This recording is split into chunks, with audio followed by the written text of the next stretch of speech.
Hey everyone, welcome back to the channel. Bobby Hams here with my review of Don't Look Up. Don't Look Up is the result you get when you have a movie that is very well written, directed, acted, and produced.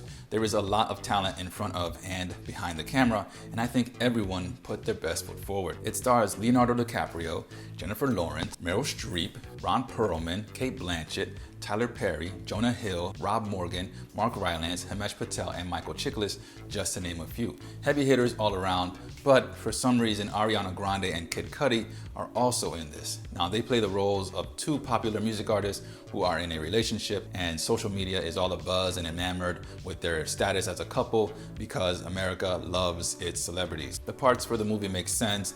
However, I didn't see Riley Bina or DJ Cello. I saw Ariana Grande and Kid Cudi. Timothée Chalamet is also in this for a very small and ultimately inconsequential role. He was Jennifer Lawrence's boyfriend towards the end. Don't know what that was all about. Anyway, Don't Look Up is a bitingly funny, dark comedy about the end of the world and the various voices that contribute to the overall conversation regarding humanity's survival. You see, DiCaprio and Lawrence are astronomers in Michigan. Well, DiCaprio is, and Lawrence is working on her doctorate to become one. One night after spotting a massive comet at the far edge of our galaxy, Lawrence's Kate Dibiasky and DiCaprio's Dr. Randall Mindy do the math to work out the comet's trajectory and speed. What began as a wondrous discovery quickly becomes a horrific revelation. The comet is several kilometers wide and will slam into planet Earth in 6 months' time. Naturally, Randall and Kate start to freak out a little bit, so they contact the head of NASA, who then contacts another expert at NASA, Rob Morgan's Dr. Teddy Oglethorpe,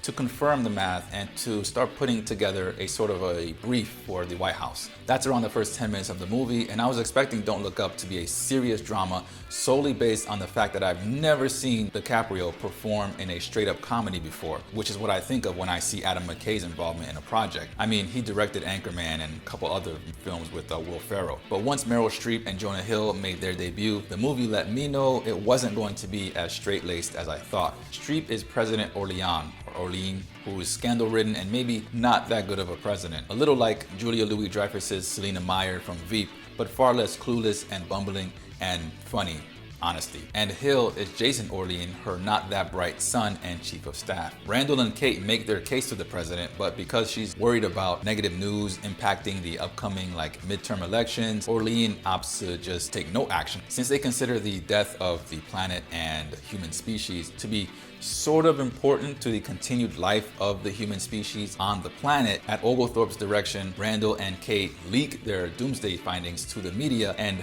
attempt to get the word out to the public via the morning news shows and the general airwaves, and they fail miserably at doing so. From there, everything goes off the rails as Randall and Kate are ignored by the government, ridiculed by disbelieving populace, and seduced by the monster that is the mainstream media apparatus. But they keep trying to spread the message anyway. Now, like most dark comedies, Don't Look Up won't appeal to everyone at a superficial level because it makes light of death, a subject that tends to evoke uncomfortable feelings in many people. But besides tackling death, Don't Look Up is an allegory about the climate change crisis threatening humanity's survival in our real world, specifically highlighting the political incompetence, corporate greed, and media manipulation that takes place. People are always looking down at their phones for entertainment and news nowadays. Piggybacking on the phone angle, the film shows how shockingly easy it is to sway the public one way or another using simple three-word slogans and chants.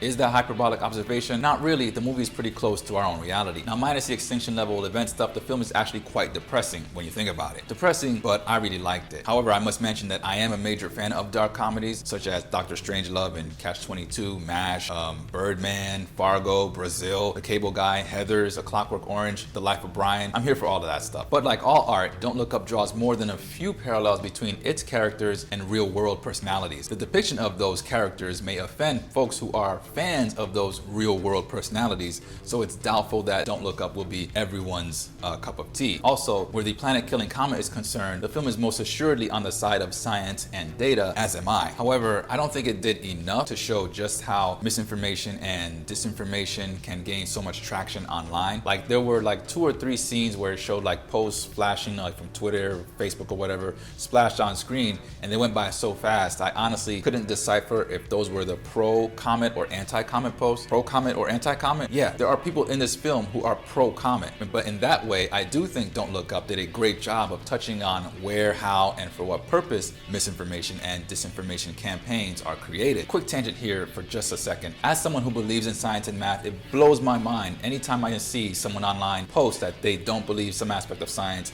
and or math, as if their internet connected mobile phone or computer is a naturally occurring thing that can exist in the world without science and math. I think it was earth, wind, fire, water, internet servers, and mobile phones. That's how we learned it in school. I would be staunchly anti-Comet if I'm not being clear. I enjoyed Don't Look Up. It's not a family-friendly crowd pleaser with mass appeal. That's a lot of hyphens. So I don't think it would have made a lot of money if it had been released in the theaters. However, with a budget of only around $75 million though, it wouldn't have had a high bar to clear. And with it being on Netflix, I have no idea how they connect watch time to dollars in order to determine what's a success. Though they did release some facts about the movie when it came out, and that there was 114 million hours of watch time for it in its first week. So by those numbers, it sounds like it was a success on Netflix. What that would translate to at the box office, I have no idea. So the best comparison I could make is what I heard from Angry Joe, in that he likened it to Armageddon meets Idiocracy. That's really kind of the best way to put this movie into its own box, is that it's Idiocracy, but also with Armageddon. But I also noticed that there was a really good scene with DiCaprio in it. Very good scene, very powerful, and made me think of that movie, The Network, which was done in a similar way. I wouldn't say Don't Look Up is as good as Doctor Strangelove or Fargo or the rest, but if you like dark comedies and you aren't politically hypersensitive to everything, you might enjoy it. Or maybe you won't. I don't know. I don't care. We're all gonna die anyway. Review over. Bye!